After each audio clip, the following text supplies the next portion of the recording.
Yes, and next up we have Daniel Gidlund, CEO of Freemelt. So please go ahead with a short company presentation. Thank you, Anton. Freemelt, we are a deep tech and a green tech company. What we do is that we develop and sell advanced 3D printers for metal applications, typically materials like pure copper, pure tungsten, and titanium. And a typical application could be hip cup like this for orthopedic implants. The company was founded 2017, and all the founders were coming from a previous successful Swedish 3D printing company called Arcam that was acquired by GE in 2016. We are listed at Nasdaq First North since 2021, and we are roughly 40 employees at this moment. The first machine we launched in 2019, maybe not the best timing, just before the pandemic. But despite that, let's say, challenging start, we have been quite successful and sold 22 machines so far, all to leading research institutes and universities globally. GE is the market leader, and Freemelt is the runner-up by far in the market. At this moment, we are turning the company a bit from more technology focus into more commercial, and we are expanding our offering into industrial applications for mass production with our new product, eMELT. If you look into the technology that we are working with, you can say we're under the umbrella of powder bed fusion. So you have two energy sources. One is laser, and the other one is electron beam, which we are using. The benefits with electron beam is a couple of things. First, you have it in a vacuum chamber, which means that you can print in extreme temperatures, also with tough materials, which is very important from a material property point of view. The other part is speed. So an electron beam, you can move pretty much 4 kilometers per second, which of course is very important when it comes to productivity. And this is where the industry now is turning from really prototype focus into mass production. And we have a market opportunity on existing parts printed of roughly 100 billion SEK. Freemelt, we have an ambition by 2030 to be market leader and also to be a billion SEK business at that moment. So thank you for that, Daniel. And I think we should start talking about 3D printing in broad terms. I mean, I believe that many who are listening to this have heard about metal 3D printing, given Arcam's journey on the stock market. As you mentioned, they were acquired by General Electric in 2016. But maybe wonder why the technology has not progressed further and taken a larger market share from traditional manufacturing. So why is that the case, do you believe? I think that's a very good question. I've been now into this for pretty much a year, and also a bit disappointed actually when I see now how little it has developed over the past 30 years. I would say there is a couple of reasons. First of all, it's a pretty, let's say, fragmented market. It's a lot of there's a few standards for the industry, so a lot of closed ecosystems. So pretty much all the suppliers so far has been selling their hardware, the software, even the powder as well. So it's really like a small closed community. And I think if you really should get to a total cost of ownership on the printing technology compared to the traditional one, you need to open up, you need to collaborate within the factory, not just be an isolated part within the factory. I think another part as well is it's been a lot of technology focus in the industry. So, and I think it's also been a lot of, if you call them gold diggers as well. So a lot of companies trying to get into the market, put out the printer and expect it just to work, not really work close with customers to really achieve the performance and productivity. So I think also reliability of the machines has been one big issue as well. Then another big portion is the powder cost. So powder cost at this moment is fairly high. I would say it's a fairly big part of the total cost, like printing a part like this as well. So that also needs to get down. And then the last point, I think, if you look into a printer and the design of the printer, it's pretty much built like you have to work pre the print. You need to prepare everything at the printer. which means you block time for production.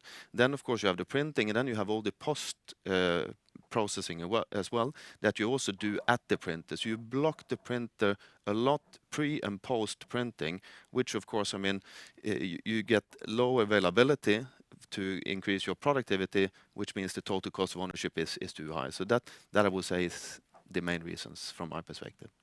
And if we take a step back, I mean, given Freemel's history, while several of the founders are from Arcam, it's easy to assume that Freemelt is Arcam 2.0. Is that the case, or how do you different? I think that's a fair assumption, absolutely. But I think the only thing that is common with Arcam at Freemelt is the energy source, so the electron beam. I would say the rest is pretty much different. So we have a strong electron gun, for instance. We have a totally different kind of concept from the closed ecosystem that Arcam has. Again, from hardware, software, and powder, we have a totally open, not just software, but architecture as well. Also, the powder part is also open for our customers as well. I think from a concept point of view as well, Arcam, they have a big build chamber. We have gone a totally different way to stick to small build chambers. We have 4 instead of 1, just again to increase availability, reliability, and the productivity in the end. So all in all, I would say it's very different. And as you mentioned, you're using an electron beam, but laser beam is actually more common. Why is that the case? I think the main case is that laser has been available for more than 20 years. It's you have like 50, 60 suppliers of laser today, and electron beam has been much more. I think it was more or less monopoly in the past when Arcam was there as well. So it takes time to industrialize new technology as well. And of course, I mean, our team is having the history of electron beam as well. So that's also was a natural decision for us to go that route. But I would say it's really the fact laser has been up for many more years than electron beam. And what are the main growth drivers in the market? And maybe if you can talk about electron beam and laser beam versus, how is the... I think the market drivers at this moment, I mean, first of all, it's pretty similar despite laser or electron beam from the benefits of 3D printing. So of course you have, when it comes to, you can design products really in a different way. Secondly, of course, it's also it's better for the if you take 3D printing, it's you get much more sustainable manufacturing as well. But the other market drivers, I would say, of course, it's material properties. It's to get products lighter, you know, stronger, for instance. If I zoom in more on our side, on the electron beam side, we can see the growth. It's quite a turbulent situation in the world now. And so if I look into just one of the materials that we are, I would say at this moment, even the best in the world to print is tungsten. It's a very tough material to machine.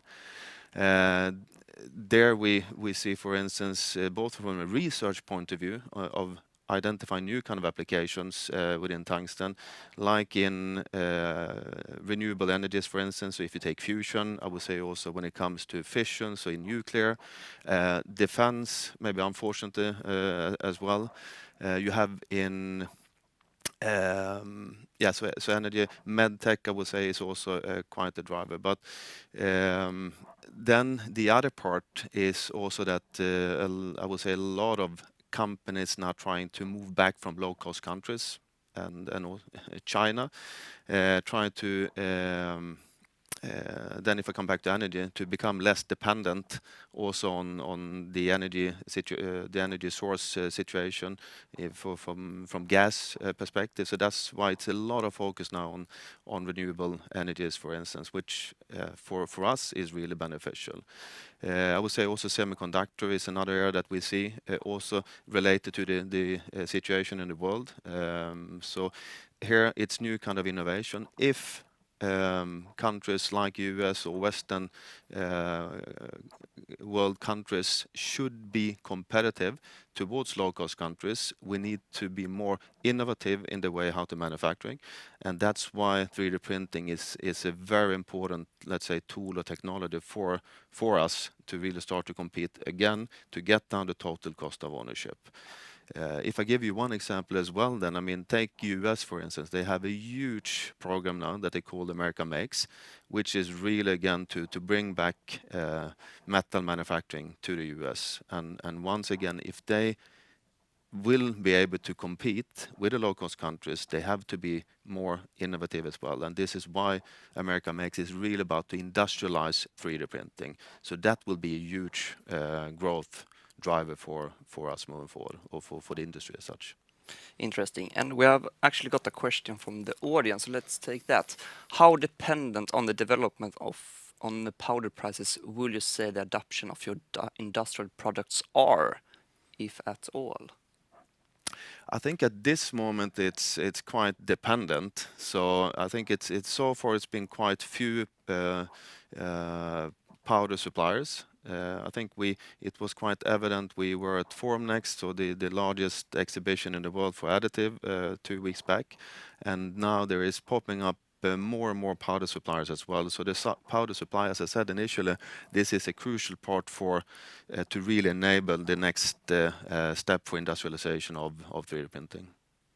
And I think we should talk more about the competition, and especially in the electron space. I mean, will you say that Irecam is a competitor, and how does it look in overall?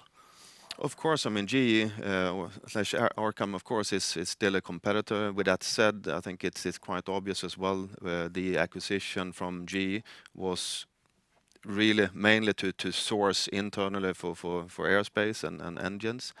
But I think the positive side is that, I mean, before it was pretty much monopoly, now we have Freemelt, now we have another 7 new suppliers as well, OEM stepping into electron beam, which is good because I think it's important that more start to talk about electron beam powder bed fusion as well, and 3D printing. We have also that's also in our strategy that we used our universities. Our first customer segment that we really targeted was to go to universities to really get in, competence to PhD students that studies design and engineering or production engineering, to start to think more from an additive point of view as well, and also how to structure a factory from additive. So we try to get the competence gap that is in this industry out there as well. I mean, will you even say that the low competition is a weakness, given that you have to educate the market almost by yourself? I would say, I mean, that's exactly coming back to our strategy. We need more people to talk and think of additive, and of course, we would like them to think more about electron beam as well. So I think that's one of the challenges, of course, yeah. Are you seeing new players entering the electron field? Or? Yes, as I said, I mean, now we are 9 in total. So there are a few new, I think a few more from Asia that is coming in as well. So I think that's good. But you're clear number 2 after Irecam, right? We are clear number 2, yeah, exactly. Yeah. And let's dig into the Freemelt more specific in your strategy. I mean, you've decided to first develop a R&D printer before your industrial printer. What was the reason behind that? I think there was 2 main reasons. First of all, it's a good customer segment to test your product on first. And we have an open source and open architecture as well, which means that if you do research, you would like to test a lot of new things, and that was one of the reasons to really start to get new kind of materials, new type of application that are possible through our machine to start to feed that.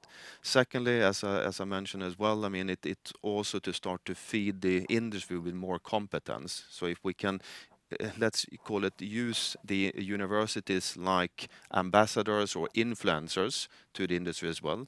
So they also start to spread the word about the possibilities with electron beam. The next part, of course, when you start to develop new kind of materials and applications, and of course you identify new opportunities for the industry, because the industry would like to make money and make it commercial, then our intention was then to launch our industrial product, which we have now launched, eMELT.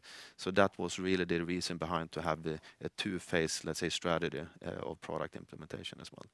And you actually signed your first commercial agreement for the industrial printer eMELT. Can you briefly describe what the deal means? Yeah. So this is, we have worked close. I think the team has done a fantastic job. So to really focus. So we have worked with two industrial partners for pretty much 2.5 years, really to make sure that the industrial product, as we talked about initially, it's been a slow, let's say, evolution or development of from the industrial side. So let's make sure now when we develop a product that it will also mitigate all those kind of challenges. So therefore we selected two industrial partners that we work closely with. Both of them are very experienced of additive manufacturing. One is in titanium, let's say, applications, and one is in tungsten. And this agreement was with the tungsten partner. So the next step for us now is really to start to industrialize, also coming back to it's not the standalone printer in the factory, it needs to be integrated in the full product line or production line, sorry. And that's the first step that we're doing together now to really integrate the machine into their production line to get the full end-to-end value for the customer. I mean, and with the new printer, it's also come with a new pricing model and business model with aftermarket sales and services. And you have also communicated that in 2030 you will have, or you aim for having 25% of total sales in aftermarket sales and service. Can you elaborate on this? Sure. I mean, the research machine and that business is a very transaction business. You sell one machine, it can take between 1 year and 2 years of the process to get the machine in. It's first, the university don't really have a lot of OpEx, so, and it doesn't consume too much aftermarket. So, and you sell one machine to one customer. When it comes to eMELT, then of course, I mean, it's volume sales, first of all. It's more performance sales as well. And of course, coming back to your aftermarket part, it will also drive a lot of recurring revenue as well.